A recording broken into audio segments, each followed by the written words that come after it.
so many times a day today, but he's your favourite fighter. One of my favourite fighters to watch him. I hope when I beat him he doesn't retire. I hope he has some more fights. I hope he doesn't retire once I beat him, but that's what's going to happen. I'm going to beat him just like I beat Michael Chandler. Beat him for the punch on the feet, ruin his legs with kicks. I'm going to damage his calf, and if it does go to the ground, it'll be over even faster. Poirier has made a prediction that could surprise many fight fans ahead of the eagerly awaited UFC 324 main event against Justin. You're one of the few I've heard say that. Towards Justin? You're one of the few that I've heard say that. Can you tell us why? I just think he's been in those 25-minute fights. He's been in dog fights. Can you tell us why? He explained, saying he believes Justin has already been through 25-minute fights and brutal dogfights before. An experienced analyst highlighted Gaethje's vast background in tough 5-round battles as a key factor likely to influence the result. After enduring countless intense contests inside the cage, Gaethje possesses something no gym can teach: the insight to survive and excel when serious challenges arise. Poirier also voiced doubts about Pimblett's ability to control Gaethje on the feet, while questioning whether the Brit could secure successful takedowns against such a defensively sound wrestler. This places Pimblett in a vulnerable position, where striking exchanges seem the overwhelmingly likely outcome. According to Poirier, Pimblett's main difficulty lies in maintaining self-control over the full 25-minute title distance, staying composed, choosing precise moments to attack, and avoiding reckless exchanges require a level of maturity that usually comes only after years of championship-level experience. Gaethje carries significantly more power in his punches and shows a willingness to take risks to land his own heavy shots, and withstanding that kind of relentless pressure over 5 full rounds presents a massive challenge for anyone, especially a single fighter. Paddy's going to have a tough time stopping him on the feet, and I don't think Paddy's going to be able to get him down, so he's going to have to fight with him. Unless Paddy can stay super disciplined for 25 minutes, stay at distance, pick his shots. Justin's just a bigger puncher, and he'll put himself in harm's way to land one of those shots. And it's tough to stay away from it for 25 minutes. Do you think that the UFC wants Paddy to win? Probably. Yeah. Probably, because Justin's talking about retirement, and Paddy's still young, and they can continue to build him. There's a bunch of fights we haven't seen with Paddy, so it's more marketable if Paddy wins. And so how do you see it playing out? I think Justin stops him. Wow, okay. Alexander Volkanovski approaches the situation quite differently as the UFC 324 event draws closer on January 24th. The former featherweight champion predicts that Pimblett will emerge victorious and claim the interim title. His reasoning is based on Pimblett's ability to handle major challenges throughout his UFC career. Time and again, when critics doubted the Liverpool fighter ahead of big tests, he executed his game plan perfectly and silenced the skeptics. Volkanovski pointed to Pimblett's recent performance against Chandler as clear evidence that he can stick to a strategy under extreme pressure. This particular quality will be vital against an opponent as dangerous and unpredictable as Gaethje. Fun fight. I'm going to go with Paddy, you know what I mean? There's been a couple of times where I thought Paddy's had big tests in front of him and he's passed them. And, you know, he showed me in his last fight he can really stick to a game plan. And he's going to need that with a Gaethje. So I'm going to go with Paddy. Covington spoke with Submission Radio, expressing frustration that betting markets currently heavily favor Pimblett, especially while active fighters are permitted to wager on fights. Covington stated he would place significant money on Gaethje to win. Despite widespread public support leaning toward the British fighter, Covington views Gaethje as a tough, durable opponent who will push Pimblett harder than anyone he has faced before.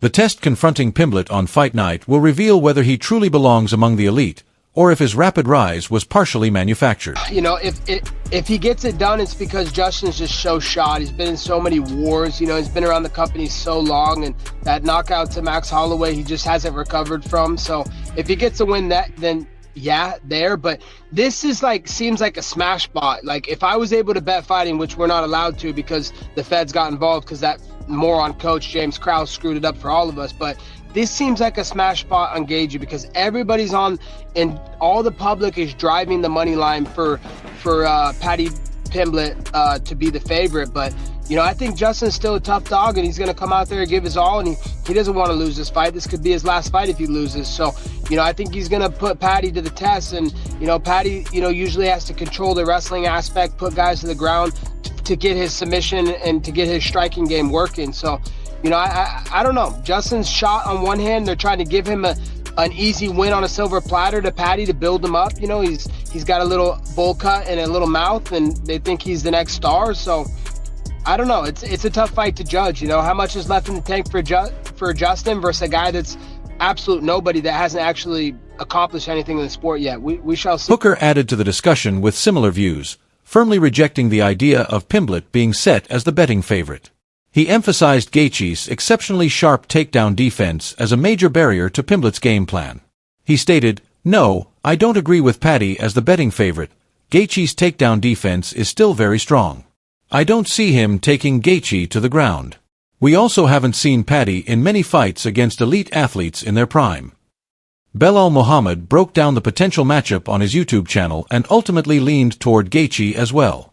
The former welterweight title challenger also focused on Pimblett's tendency to absorb heavy shots during stand-up exchanges. That particular flaw becomes far more dangerous when facing an opponent with Gaethje's finishing power and aggressive style. Muhammad believes those defensive lapses will eventually prove costly, leading him to pick Gaethje to get his hand raised. Boxing. Don't get pulled into chaos. Don't get pulled into a grappling or wrestling or showing that you could do what he can do better, right? I think on the feet, Justin, you have a really big advantage. And if you're patient, you're smart, you systematically break him down, kind of like how you did against Tony Ferguson, it'll be an easy night for you. For Paddy, I think you got to create chaos. You got to wrestle as much as possible. Yeah, he has college wrestling accolades. This isn't college wrestling. This is UFC. This is fighting. This is punches. This is grappling. This is everything involved. So if I'm Paddy, I'm going to shoot in early and test it early. Because when you guys are both dry, that's where it comes. You've seen guys like Khabib catch a low kick and shoot off it, or as he's pulling that kick back, shoot off it, pushing him to the fence. We've seen him get pressured. We don't want to get hit by him. Everybody who gets hit by him says how hard he hits. He's one of the hardest hitters in the division. So let's not test your chin. Let's not say Scousers don't get knocked out, right? We don't need to do that. I think your path to victory is clear. It's on the ground. I think you will have a big advantage if it gets into those hard grappling exchanges. And especially if you get multiple takedowns on him. You were able to control Michael Chandler, who's another college wrestler, on the ground pretty easily, mounted him. And you say you want to do the same thing with Justin? Let's put that plan to action. My pick, I think I'm going to go with Justin. I think Paddy just gets hit a lot on the feet. Yeah, he's pretty much clean his last two victories, but Jared Gordon had some clean shots on him, big hooks, big crosses. And Justin kind of like boxes, kind of like Jared. Clean, he likes dirty boxing, he likes inside boxing. Justin's very good there, so I think I'm going to pick Justin in this one. I don't know if he knocks him out or finishes him. I do think it kind of would be a decision.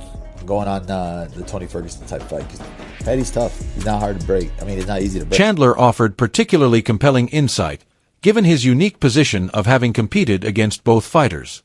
After Pimblett's victory over him in April 2025, Chandler gained first-hand knowledge of abilities that many commentators tend to overlook. He openly admitted that the Liverpool fighter possesses more skill than most casual fans realize. However, when asked for a definitive prediction, Chandler still leaned toward Gaethje, citing his experience and well-rounded skill set. The former Bellator champion views Gaethje as a completely different level of opponent, one Pimblett has yet to face in his career. Chandler also suggested that Gaethje could eventually unify the championship after Pereira, while praising Pereira as possibly the most skilled mixed martial artist in the sport today. The lightweight division has become increasingly complicated, with numerous elite contenders all making legitimate claims. What do you think it looks like? Oh man, more skilled, more experienced, I think better fighter all around, Justin Gaethje. But I also have been on record and said that Paddy Pimblett is better than a lot of people think he is. You know, because of his haircut and the way he talks, and when I fought him, he's better than a lot of people give him credit for. He's got long reach, good kicks, pretty darn patient and composed in there, but Gaethje's a whole different animal. So if I had to bet, I'd go Justin Gaethje, interim champion, and then he beats Ilia Topuria later on. O'Malley separated himself from the rest by confidently backing Pimblett to capture the interim title. The bantamweight star believes this matchup is an ideal stylistic fight for the British grappler to solve. He predicts Pimblett will recognize an opening sometime in the second round and capitalize by securing a rear-naked choke submission. This projection reflects strong confidence in Pimblett's grappling ability and his instinct for identifying moments when opponents become vulnerable in the chaos of battle. O'Malley believes those submission skills will ultimately be the deciding factor when everything is on the line. I don't know, dude. I'm kind of leaning towards Paddy. But the way he does get hit with left hooks, he looks so good against Michael Chandler. Paddy's got a lot of ways to win. He's a scouser. He's a scouser. Scousers don't get knocked out, you mushroom. He KO'd Dustin with a head kick too. The fight before the Max Holloway one, which is pretty impressive. True. So who you got, man? Probably Paddy, rear naked. I think, Paddy RNC. Because remember, could be. Yeah. Remember Khabib. Paddy RNC is definitely... Matt Brown shared perspectives that extended beyond simply predicting a fight result, expanding into broader criticism of modern UFC matchmaking practices. The veteran fighter expressed clear frustration over what this particular matchup represents in terms of how title opportunities are awarded. Brown believes Pimblett's rapid ascent to an interim title shot is disconnected from genuine competitive achievement and instead tied more closely to social media influence and commercial appeal that drives pay-per-view sales. He contrasted this with Arman Tsarukyan, who systematically met every competitive benchmark by defeating elite opponents and proving himself against the division's toughest fighters. Despite those credentials, Tsarukyan was somehow left outside the title picture, while Pimblett received this high-profile opportunity. Brown's remarks reflect broader concerns about how championships are contested in an era where visibility can sometimes outweigh accomplishment. Kept out of championship contention, yet Pimblett acquired this prime opportunity. This criticism echoes wider worries regarding how titles are vied for in the present age, where prominence occasionally surpasses accomplishment. Basically saying Paddy's more popular, you're getting it over Arman. Yeah, it's kind of sad, right? And that's, I mean, God, I hate like how I kind of get into this too much, but I mean, that's really like, that's the definition of, you know, a monopoly where a single promoter owns the title and the rankings. And it's not a good thing for the sport, in my opinion. And I have to question what it's going to do for the longevity of the sport. You know, I don't think in the short term it's really going to make a big difference, right? Like, you know, it's going to sell the next fight, right? It's going to sell the next pay-per-view. But trends tend to come and go, right? Fads tend to come and go. At some point, like, you know, to have staying power and lasting power, I think it requires, you know, a meritocracy-based system. It's going to require, you know, some, you know, if you want to bring in guys like Arman Tsarukyan or Movsar Evloev, I always mess up how I say his name.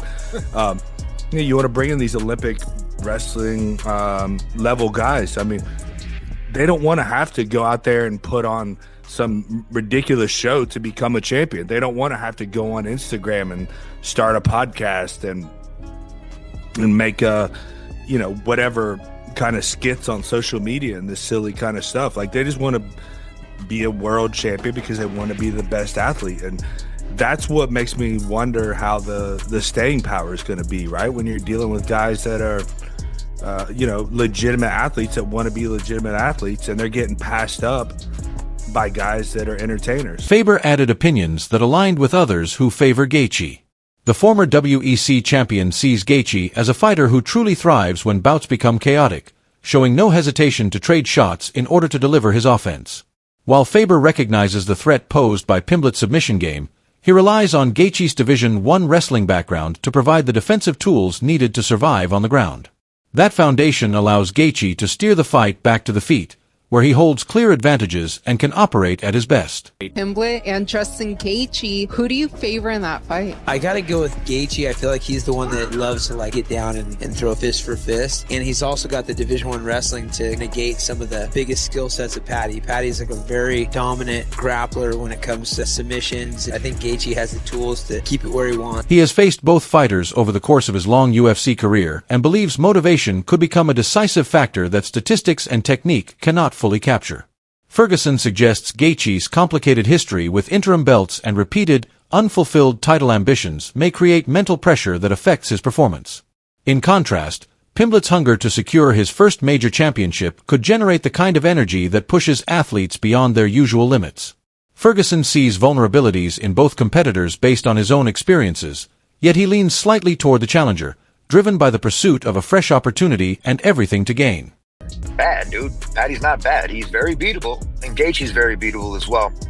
But when it goes into the passion and how upsetting Justin Gaethje has always been about not getting that real title shot, and they just keep dangling it right there again, Paddy's in for a new treat, right? Paddy's the one that's never fought for a belt. He's going in there. He's going to be trying to, you know, get that stuff. He's going to feel a little bit more fresher. He's going to have that little bit of excitedness, in my opinion. Ronaldo Moano made a bold prediction, expecting Pimblett to claim victory via submission. He reasons that unless Gaethje secures an early knockout or technical knockout, The fight is likely to transition into grappling exchanges where Pimblett holds clear advantages. Moano argues that betting markets have failed to fully recognize the considerable gap in submission skills between the two fighters. According to him, the current odds should reflect a much closer contest than what sportsbooks are presenting, highlighting a potential blind spot among casual viewers who focus too heavily on striking. Tough matchup, you know. I think 5 rounds. This is the common take. Everybody gonna say that, not only me. But if Justin Gaethje doesn't stop him on the beginning, he's going to lose. I think everybody thinks like that, and I think Paddy Pimblett will beat Justin Gaethje. That's what I think. Eddie Alvarez approached his analysis from a completely different perspective, drawing on deep knowledge of Gaethje's style since his first UFC defeat. Rather than focusing solely on natural talent or technical skill, Alvarez emphasized the importance of readiness and preparation as potentially decisive factors in the fight. The former lightweight champion highlighted that Gaethje brings a level of intensity that sparring partners cannot truly replicate during training. Alvarez vividly recalls the relentless physical punishment, overwhelming offensive pressure, and total lack of recovery time that defined their bout. No practice session can fully prepare a fighter for that experience until they face it under the championship lights. The competitor who adapts more quickly once the bell rings could claim victory, regardless of prior form. Years ago, what's like the first thing that comes to mind when you think of that fight with Justin? That I'm glad it's over and I never want to do it again. I'm like, the fans don't ever ask for a rematch or anything like that, because that would have never. I'm like, I'm glad. He's unique, man, and he's one of my favorite guys to watch. So like, but if you want to beat Justin Gaethje, you have to. So he's a forward fighter and a pressure fighter that he will stand in the pocket, and he's gonna throw everything he got in that pocket. If you don't meet him, you'll get chewed up. So Paddy, the way to beat a guy who like does this very violent, aggressive pressure fighter, you have to meet him. You have to throw when he throws. So you got to be brave, and you have to go when he goes in between his shots.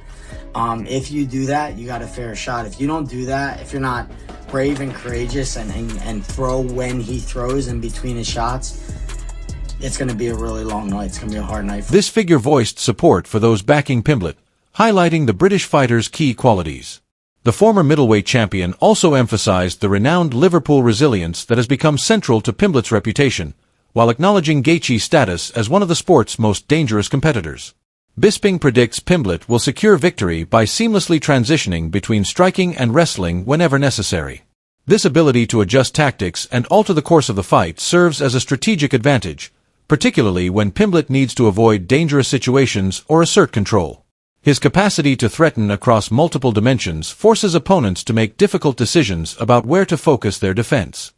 Now, we know an interim champion basically means the #1 contender. But if Paddy can pull it off, unbelievable. That'll be 4 champs, 2 interims and 2 legit, well 3 legit now with Tom being promoted from the UK that have become champions. And for Justin Gaethje, this is the final go. This is the final crack of the whip. The man's had 2 title fights in the past, Charles Oliveira to Khabib Nurmagomedov, and now he gets to go up against Paddy Pimblett. Now, talking about the matchup, of course, it is an easier fight for Justin than what it is against Khabib Nurmagomedov, one of the greatest of all time. Islam Makhachev, the current pound for pound, and according to many people, a man that is surpassing Khabib Nurmagomedov, right? So in that regard, it is an easier matchup. Will Paddy be able to take him down? Will he dance around the octagon? Yes, he will. Will he try and replicate the game plan of Max Holloway? Of course he will. Who wouldn't try and do that? You aren't going to stand and go toe-to-toe with Justin Gaethje, because the man does have knockout power. But underestimate Paddy at your peril. UFC 324 approaches with this interim lightweight title fight serving as the main event. The MMA community remains sharply divided over the likely outcome. This weekend's clash at T-Mobile Arena in Las Vegas promises to provide definitive answers to questions that have fueled endless debate. Will Gaethje's experience and striking power overcome Pimblett's unbeaten streak, or will the British fighter's submission skills and adaptability prove overwhelming for the veteran? Both competitors enter the bout carrying different forms of pressure and motivation, factors that could ultimately tip the scales when the stakes are highest under the bright lights.